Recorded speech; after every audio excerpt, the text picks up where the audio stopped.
Hello friends, welcome to my YouTube channel. I hope आप लोग अच्छे होंगे। दोस्तों, मैंने पिछले लेक्चर में आप लोगों को 2014 को मैंने आप लोगों को करवाया था ईवीएस का, यानी पर्यावरण अध्ययन का। आज हम लोग देखेंगे 2015 की यूपी टेट जो आगामी परीक्षा होने वाला है ये जुलाई में, उसी को ध्यान में रखते हुए हम लोग ये सीरीज चला रहे थे। सीडीपी और हिंदी कंप्लीट हो गया और ईवीएस हम लोग कर रहे हैं। चलिए, तो उम्मीद है कि आप लोग अच्छे होंगे, आप लोग की तैयारी बढ़िया चल रही होगी। और एक छोटी सी इन्फॉर्मेशन मैं आप लोग को देना चाहूंगा।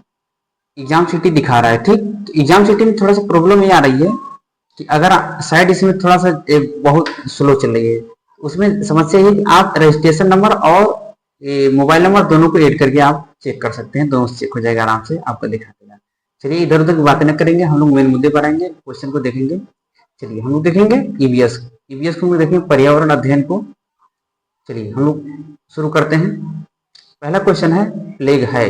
प्लेग क्या है, थोड़ा समझते चलेंगे। तो आप देखिए, ऑप्शन इसमें 4 ऑप्शन है, लेकिन हम लोग डायरेक्ट ऑप्शन पे चलेंगे। ऑप्शन आपका सी राइट होगा।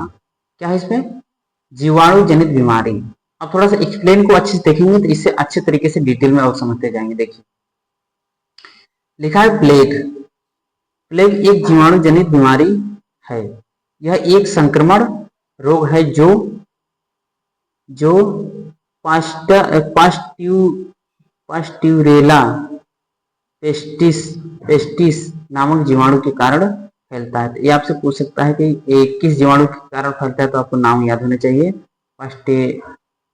पास्टेरेला, ठीक। पास्ट्यूरेला पेस्टिस ये नाम का एक जीवाणु इसके कारण फैलता है।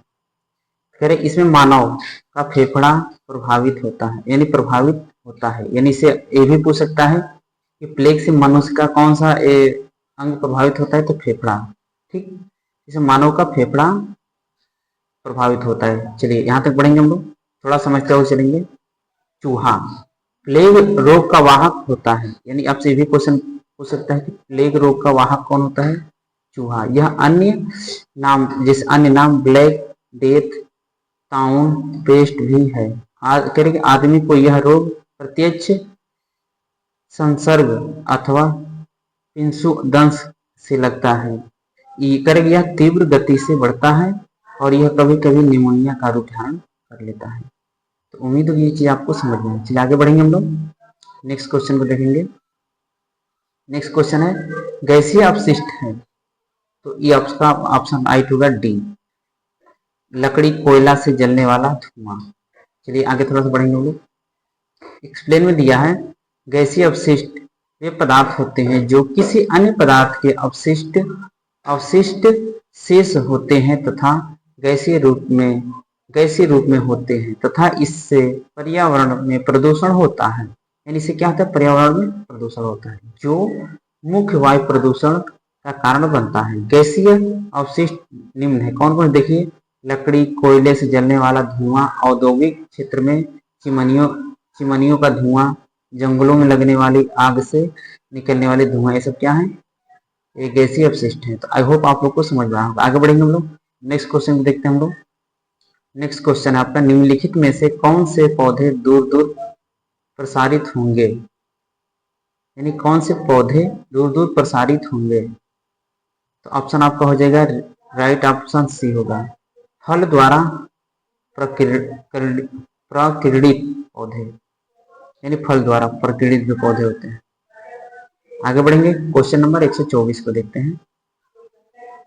यहाँ बता रहा है कि जब एक जीव लाभ लेता है बगैर दूसरे सहवासी जीव को प्रभावित किए तो क्या कहलाता है? तो आपका हो जाएगा ऑप्शन आपका राइट हो जाएगा बी, सहभोजी। थोड़ा समझते चलेंगे। यहाँ पे सहभागिता या सहभोजी, यह दो विभिन्न जीव जातियों के बीच एक ऐसी अंतःक्रिया होती है जिसमें एक जंतु को तो संबंध करे कि इसमें क्या होता है, एक जंतु को तो इस संबंध से लाभ होता है किंतु दूसरे को कोई हानि नहीं होती है। उदाहरण के लिए देखिए, एग्जाम्पल आपको दिया है, जैसे आपका हो गया गैस्ट्रोपोड, कवच में केकड़ा, जैसे केक, केकड़ा रहता है और कवच के ऊपर कवच के ऊपर समुद्री एनीमोन ये चिपकी रहती है। इसी प्रकार और भी दिया, देखिए इसको अच्छे समझ सकते हैं। और देखिए पेट्रोमाइनोज चिपकी रहती है करके हेलो से समुद्री वर्निल चिपके रहते हैं। तो इससे क्या होता है, दो एक दूसरे को, जैसे यहाँ क्वेश्चन फिर से एक बार रिपीट करते हैं, जब एक जीव लाभ लेता है और बगैर दूसरे को हानि पहुंचे सहवासी जीव को प्रभावित किए तो इसको सहभोजी कहा जाता है। आई होप आपको समझ में आ रहा है। चलिए आगे बढ़ेंगे हम लोग, आगे बढ़ते हैं हम लोग। एक क्वेश्चन देखिए लिखा है, जब मोर सांप को खाता है और सांप कीड़े को खाता है और कीड़े हरे पौधे को खाता है तो मोर का पोषण तल क्या होगा। तो इसका देखिए आपका तल होगा संख्या पिरामिड के अनुसार, इसका ऑप्शन डी होगा, शीर्ष पर होगा। देखिए यहाँ पिरामिड बना है, इसको देख सकते हैं अच्छे तरीके से। देखिए पिरामिड के अनुसार ये सबसे ऊपर रहेगा मोर, फिर सेकेंड नंबर पे सांप रहेगा, थर्ड नंबर पे हमारा कीड़ा रहेगा, फिर पौधे। देखिए यहाँ से अगर देखा जाए तो उत्पादक, प्राथमिक, उपभोक्ता, द्वितीय और शीर्ष वाला हो जाएगा। ये आप ध्यान रखिएगा। चलिए आगे बढ़ेंगे हम लोग, क्वेश्चन नंबर 126 को देखते हैं। निम्न में से कौन सा कायांतरित सेल का उदाहरण है। तो ऑप्शन आपका सी राइट होगा, संगमरमर। ठीक, इसको देख सकते हैं। तो आप जब ज्योग्राफी पढ़ते हैं तो उसमें आपको ज्योग्राफिक पार्ट है, इसमें आप देख सकते हैं। ठीक, यहाँ पे अच्छे तरीके से इसको देख सकते हैं। ठीक, चलिए आगे बढ़ेंगे हम लोग, आगे बढ़ते हैं हम लोग, नेक्स्ट क्वेश्चन देखते हैं हम लोग। महासागरों में निम्न में से कौन सा लवण सर्वाधिक मात्रा में पाया जाता है। तो ऑप्शन आपका हो जाएगा डी, सोडियम क्लोराइड। देखिए महासागर में सोडियम क्लोराइड NaCl, यानी देखिए आपको अगर जो उसका नमक अगर फार्मूला पूछे तो आपको याद होना चाहिए। ठीक, सर्वाधिक मात्रा में पाया जाता है जल, यानी H2O में सोडियम क्लोराइड की मात्रा यानी 35 GM यानी कि 35 ग्राम लीटर होती है। सोडियम क्लोराइड सोडियम का एक अकार्बनिक यौगिक है। इसका रासायनिक सूत्र है NaCl, जो 1:1 में सोडियम क्लोराइड के आयन को दर्शाता है। तो अनुपात में अगर पूछे तो आपको याद होना चाहिए। चलिए आगे बढ़ेंगे हम लोग, नेक्स्ट क्वेश्चन देखते हैं। नेक्स्ट क्वेश्चन हमारा, राज्यसभा में होने वाली सभाओं की अध्यक्षता कौन करता है। तो राज्यसभा में होने वाली, तो 4 ऑप्शन दिया है, इसमें देखते हैं कौन सही है। चलिए आगे हम लोग आते हैं, ऑप्शन आपका ही राइट होगा। इसको एक्सप्लेन को समझते चलेंगे। राज्यसभा भारतीय लोकतंत्र की ऊपरी प्रतिनिधि सभा। इसमें 250 सदस्य होते हैं, जिनमें 12 सदस्य भारत के राष्ट्रपति द्वारा नामांकित होते हैं तथा अन्य 238 सदस्यों का चुनाव होता है। राज्यसभा के सदस्य 6 वर्ष के लिए चुने जाते हैं। तो आप क्वेश्चन पूछ सकते हैं राज्यसभा के सदस्यों की संख्या जब चुनाव होता है तो कितने वर्ष के लिए, 6 वर्ष के लिए। ये सब देखिए इंपोर्टेंट पॉइंट है, इसको आप देख सकते हैं। आगे बढ़ेंगे हम लोग, क्वेश्चन नंबर 129 को देखते हैं। निम्न में से किस मिट्टी का विस्तार भारत में सर्वाधिक क्षेत्र पर है। तो ऑप्शन आपका बी हो जाएगा, जलोढ़ मिट्टी। तो मिट्टी से आपको बना है, देखिए यहाँ कुछ अच्छे तरीके से समझते चलेंगे थोड़ा सा। कह रहे हैं कि भारत में सर्वाधिक क्षेत्रों में जलोढ़ मिट्टी का विस्तार भारत के भूभाग में लगभग 40 से 45% होगा। अब देखिए ये भी पूछ सकते हैं, आपको याद होनी चाहिए। ठीक, तो आगे बढ़ेंगे हम लोग। इसमें देखिए इस मिट्टी की खासियत क्या है। जलोढ़ मिट्टी का निर्माण नदियों द्वारा बहाकर लाई गई मिट्टी से होता है। इस मिट्टी में पोटास, फास्फोरिक अम्ल, चूना, कार्बनिक तत्वों की अधिकता होती है, परंतु इसमें नाइट्रोजन और ह्यूमस की कमी पाई जाती है। यह मिट्टी कृषि के लिए सर्वाधिक उपयुक्त होती है। तो उम्मीद होगी आपको समझ में आया होगा। इंपोर्टेंट पॉइंट यहाँ से पूछ सकता है कि इसमें क्या क्या पाया जाता है। ठीक, चलिए आगे बढ़ेंगे हम लोग, क्वेश्चन नंबर 130 को देखेंगे। जो शाकाहारी जंतु भोजन के लिए हरे पेड़ पौधे पर निर्भर होता है उसे क्या कहते हैं। ये आपका हो जाएगा, ऑप्शन आपका हो जाएगा ये राइट है, प्रथम चरण उपभोक्ता। जैसे उत्पादक शाकाहारी जंतु प्रथम श्रेणी का उपभोक्ता, मांसाहारी जंतु द्वितीय श्रेणी का उपभोक्ता। ठीक, चलिए आगे बढ़ेंगे, थोड़ा सा इसको देखेंगे, इसमें पॉइंट दिया है, इसको समझते चलेंगे। अब देखिए, खाद्य श्रृंखला में जो सूर्य के प्रकाश में अपने भोजन का निर्माण करता है उत्पादक कहते हैं, जैसे पेड़ पौधे तथा जो जो जीव इन उत्पादकों से अपना भोजन प्राप्त करते हैं उसे प्रथम श्रेणी का उपभोक्ता कहा जाता है, जैसे गाय बैल बकरी आदि जो घास खाने वाले हुए। ठीक, तो ये सब आप देख सकते हैं। और देखिए, और प्रथम श्रेणी उपभोक्ता अपना भोजन प्राप्त करते हैं। अब सेकंड वाले में कौन आते हैं, देखिए सांप हो गया, शेर, मोर आदि। और इसमें देखिए मनुष्य प्रथम एवं द्वितीय श्रेणी दोनों में आता है। मनुष्य जो होता है पहले और दूसरे चरण दोनों में आ जाएगा। ठीक, चलिए आगे हम लोग बढ़ेंगे। क्वेश्चन नेक्स्ट को देखते हैं। 131 कह रहा है कि पर्यावरण शिक्षा में समस्या समाधान विधि का गुण है। तो ये आपका हो जाएगा उपयुक्त सभी है। अब थोड़ा सा यहाँ समझते चलेंगे।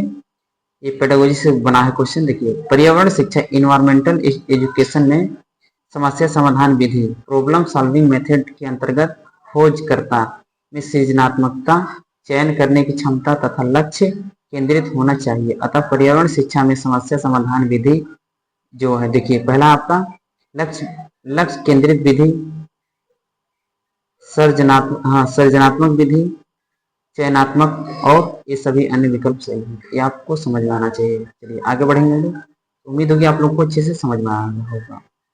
आगे बढ़ेंगे, नेक्स्ट क्वेश्चन देखेंगे हम लोग। 132 को देखते हैं। 132 क्वेश्चन कह रहा है कि प्रेक्षण विधि की सीमाएं हैं। प्रेक्षण विधि की सीमाएं हैं तो उपयुक्त सभी है। ये ऑप्शन डी राइट है। ठीक, चलिए तो उम्मीद होगी आपको समझ में आया होगा। चलिए आगे बढ़ेंगे हम लोग।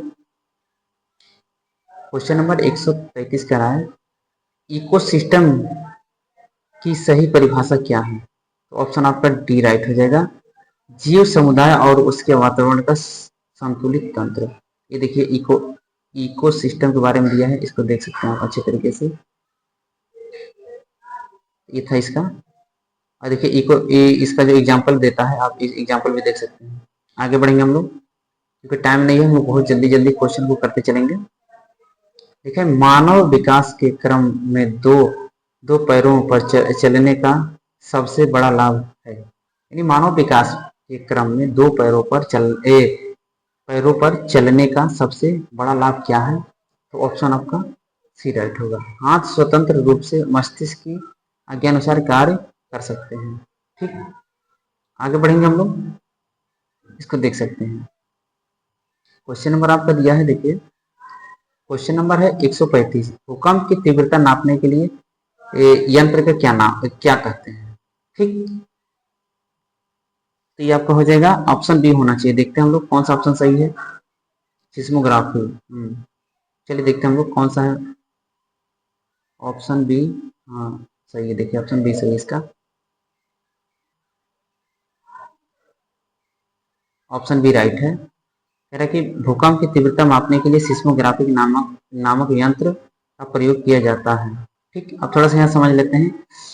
कह रहे रिक्टर पैमाने का प्रयोग किया जाता है जिसमें 0 से 9 अंक तक चिन्हित होते हैं। अब इसे पूछ सकता है कि ये जो रिक्टर का प्रयोग किया जाता है इसमें कितने अंक होते हैं। तो 0 से 9 अंक होते हैं, प्रयोग किए जाते हैं। भूकंप की बढ़ती तीव्रता को प्रदर्शित करता है। अलग अंक पिछले अंक से 10 गुना अधिक भूकंप तीव्रता बताता है। आई होप आपको समझ में आया होगा। आगे बढ़ेंगे हम लोग। अगला क्वेश्चन देखते हैं हम लोग। कह रहे सूर्य से निकट ग्रह कौन सा है। ये देखिए आपका ग्रह से आ गया, तो आपका हो जाएगा ऑप्शन डी राइट है, बुध। अब देखिए यहाँ समझते चलेंगे। हमारे सौरमंडल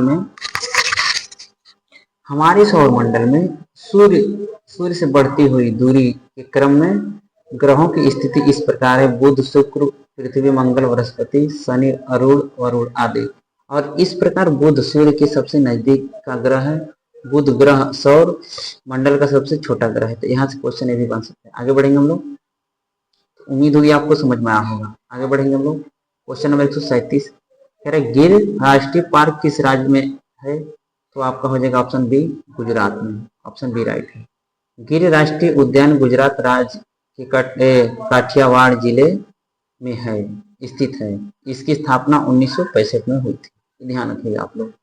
यह बब्बर शेरों के संरक्षण के लिए प्रसिद्ध है। तो पूछ भी सकता है कि ये किसके लिए प्रसिद्ध है। तो बब्बर शेरों के लिए। ठीक, आई होप आपको समझ में आया होगा। आगे बढ़ेंगे हम लोग। क्वेश्चन नंबर 138 38 कह रहा है कि निरीक्षण विधि की विशेषता नहीं है। तो ऑप्शन आपका हो जाएगा सी, ये निगेटिव पूछा और बाकी सब है। देखिए, यह एक बाल केंद्रित विधि है जिसमें शिक्षक एक प्रशासक के रूप में होता है। अब देखिए, यहाँ थोड़ा समझते चलेंगे हम लोग, एक्सप्लेन को देखेंगे, क्लियर हो जाएगा डाउट जो भी होगा।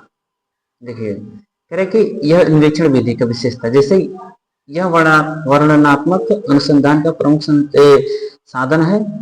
व्यक्तित्व के विशेष गुणों को जितनी अच्छाई के साथ इस प्रत्यक्ष प्रणाली से ज्ञात किया जा सकता है, उतना अन्य से नहीं। तो ये सब इसके दिया है, आप इसको ध्यान में रख सकते हैं। चलिए आगे बढ़ेंगे हम लोग। क्वेश्चन नंबर 139, निम्नलिखित वाहनीय ईंधनों में से किसको आजकल पर्यावरण स्नेही माना जाता है? तो ऑप्शन आपका डी हो जाएगा, डी, यानी ऑप्शन डी राइट है। कह रहे कि संपीडित प्राकृतिक गैस को माना जाता है। ठीक, चलिए आगे बढ़ेंगे हम लोग। क्वेश्चन नंबर 140 को देखते हैं। क्वेश्चन नंबर 140 कह रहे कि किस पारितंत्र में तत्वों का चक्रण कहलाता है? ऑप्शन आपका है हो जाएगा ए राइट है, जैव भू रासायनिक चक्र। ठीक, आई होप आपको समझ में आया होगा। चलिए आगे बढ़ेंगे हम लोग। ये देखिए एक्सप्लेन, इसको आप देख सकते हैं। ठीक, चलिए देखिए, चिपको आंदोलन आ गया आपका। चिपको आंदोलन की प्रेरणा है, पिछले वाले लेक्चर में आपको बताया था। ठीक, तो इसकी प्रेरणा है, बी ऑप्शन राइट होगा, सुंदरलाल बहुगुणा। मैंने आपको अच्छे तरीके से, इसीलिए कहा जाता है प्रीवियस पेपर से कितना फायदा होता है, बार बार क्वेश्चन रिपीट होते हैं सब। ठीक, चलिए आगे बढ़ेंगे हम लोग। क्वेश्चन नंबर 142, इंसुलिन की रासायनिक प्रकृति है। तो ऑप्शन आपका हो जाएगा बी, प्रोटीन। ठीक, अब थोड़ा सा यहाँ समझ लेते हैं। सेंगर 1953 में पहले पहल गाय के इंसुलिन के अणु की रचना का पता लगाकर सिद्ध किया कि यह एक पॉलीपेप्टाइड होता है। इसके लिए इन्हें 1958 में नोबेल पुरस्कार मिला। इंसुलिन की वह प्रथम प्रोटीन है जिसका आधुनिक वैज्ञानिक प्रयोगशाला में संश्लेषण करने में सफल हुए। मानव इंसुलिन का प्रयोग कब हुआ था? सन 1965 में। कह रहे कि सान ने इंसुलिन, यानी सान ने संश्लेषण किया। अब देखिए यहाँ पे टी साइलेंट होगा, अब ध्यान रखिएगा। आगे बढ़ेंगे हम लोग। क्वेश्चन नंबर 143, पौधों में अर्धसूत्री विभाजन होता है। तो ऑप्शन हो जाएगा परागकोश, यानी डी ऑप्शन राइट होगा। चलिए आगे बढ़ेंगे हम लोग। इसको आप देख सकते हैं, इंपोर्टेंट है, इसको आप आराम से देख सकते हैं। ठीक, चलिए आगे बढ़ेंगे हम लोग। क्वेश्चन नंबर 144 कर रहा है, ज्वर नियंत्रण में आमतौर पर सबसे अधिक प्रयोग की जाने वाली औषधि क्या है? तो आपका हो जाएगा ऑप्शन आपका सी राइट होगा, पैरासीटामोल। ज्वर नियंत्रण में आमतौर पर सबसे अधिक प्रयोग किए जाने वाला औषधि है पैरासीटामोल। थोड़ा सा अगर दर्द बुखार है तो पैरासीटामोल हम लोग खा लेते हैं। आई होप आपको समझ में आएगा। चलिए आगे बढ़ेंगे हम लोग। क्वेश्चन नंबर 44 यानी 45 को हम लोग देखेंगे। क्वेश्चन नंबर 145 कह रहा है, चलिए देखते हैं हम लोग। जैविक समुदाय में प्राथमिक उपभोक्ता है। ऑप्शन सी राइट हो जाएगा, शाकाहारी। थोड़ा सा हम लोग समझते चलेंगे। देखिए, उत्पादक शाकाहारी, मांसाहारी, अब घटक। प्रथम उपभोक्ता, द्वितीय, तो मांसाहारी सेकेंड में आता है। इसमें आपको पूछा था प्रथम, तो आपका हो जाएगा, अगर द्वितीय में पूछे तो मांसाहारी होगा। चलिए आगे थोड़ा सा बढ़ते हैं हम लोग, नेक्स्ट क्वेश्चन को देखते हैं। नेक्स्ट क्वेश्चन हमारा बता रहा है 146, दही निर्माण हेतु कौन से सूक्ष्म जीव उत्तरदायी हैं? यानी दही जमाने में किस सूक्ष्म जीव का हम इस्तेमाल करते हैं? ऑप्शन आपका राइट हो जाएगा डी, लेक्टोबैसिलम। दूध से दही निर्माण की क्रिया में सूक्ष्म जीव लैक्टोबैसिलम उत्तरदायी होता है। अब ध्यान रखिएगा, आपको याद होना चाहिए। चलिए आगे बढ़ेंगे हम लोग। क्वेश्चन नंबर 147 बता रहा है, मानव रुधिर वर्ग की खोज सर्वप्रथम किस वैज्ञानिक ने की? यानी मानव रुधिर की खोज सर्वप्रथम किस वैज्ञानिक ने की? ऑप्शन आपका हो जाएगा ए राइट होगा, लैंड स्टीनर। तो आप ध्यान दे सकते, देखिए थोड़ा सा हम इसको पढ़ेंगे क्योंकि इम्पोर्टेंट है। मानव रुधिर वर्ग की खोज ऑस्ट्रेलिया के चिकित्सक कार्ल कार्ल लैंड स्टीनर ने वर्ष 1901 में किया था। ये ध्यान रखिएगा आप लोग, टाइम भी पूछ सकता है। इन्होंने रुधिर वर्ग को 4 वर्गों में विभाजित किया, ए बी ओ वर्ग। ए करेक्ट, ए बी रुधिर वर्ग सर्वग्राही होता है क्योंकि इसमें ए और बी दोनों प्रतिजन पाया जाता है, परंतु एंटीबॉडी का अभाव होता है। वो वर्ग सर्वदाता कहलाता है क्योंकि इसमें कोई भी एंटीजन नहीं होता है। अब ध्यान रखिएगा, रुधिर को 4 वर्गों में बांटा गया है और किसने खोज किया था? ये किस सन में? 1901 में खोज किया था। आपको याद होना चाहिए, अच्छे तरीके से क्वेश्चन पूछ सकता है आपसे। ठीक, ये क्वेश्चन अगर बनाना चाहे तो ए बी क्या है? सर्वग्राही होता है। ठीक, तो आप ध्यान रखिएगा। चलिए आगे बढ़ेंगे हम लोग। क्वेश्चन नंबर 148 को देखते हैं हम लोग। अब देखिए समझते चलेंगे थोड़ा सा। प्याज आलू अदरक है, क्या है? अब समझते चलेंगे हम लोग। ऑप्शन आपका हो जाएगा बी, तना। अब थोड़ा समझते चलेंगे। तना उदाहरण, प्रकंद, हल्दी। अब देखिए तना में कौन कौन आता है? प्रकंद में हल्दी अदरक, कंद में आलू, सलकंद में प्याज लहसुन और घन कंद में अरवी आता है। तो ये सब क्या है? तना के उदाहरण है। तो आई होप आपको समझ में आया होगा। चलिए आगे बढ़ेंगे हम लोग। क्वेश्चन नंबर 149 देखेंगे, एक कोशिकीय सूक्ष्म जीव है। तो ऑप्शन आपका सी हो जाएगा राइट, पैरामीशियम। पैरामीशियम एक कोशिकीय जीव होते हैं। एक कोशिकीय वह जीव होते हैं जिनके शरीर का निर्माण मात्र एक ही कोशिका से होता है। चलिए आगे बढ़ेंगे हम लोग। लास्ट क्वेश्चन में देखेंगे 150। लास्ट वाला क्वेश्चन क्या? निम्न में से कौन सा उत्पाद साबुन का विस्थापन है? तो यह हो जाएगा आपका बी राइट होगा, रीठा। रीठा पादप का उत्पादन होता है जो साबुन का विस्थापन है। रीठा का प्रयोग बालों के संरक्षण के लिए किया जाता है। आपको ध्यान रखिएगा, सतरीठा जो आता है शैम्पू में यूज किया जाता है, तो इसी का यूज किया जाता है। आई होप आपको समझ में आया होगा। ये था आपका 2015 के ईवीएस के क्वेश्चन कैसा लगा आप लोग कमेंट करके जरूर बताएं, और अपना अपना एग्जाम सिटी आप चेक कर सकते हैं। ठीक, तो लास्ट में हमें प्रीवियस बहुत इंपॉर्टेंट है, इससे आपको अच्छे से और समझ में आ जाएगा। चलिए, तो उम्मीद होगी आपको ये चीज समझ में आया होगा। तो ईवीएस था, पर्यावरण था। चलिए, तो उम्मीद होगी आप लोग को समझ में आया होगा। अब हमें इजाजत दीजिए। जय हिंद, जय भारत।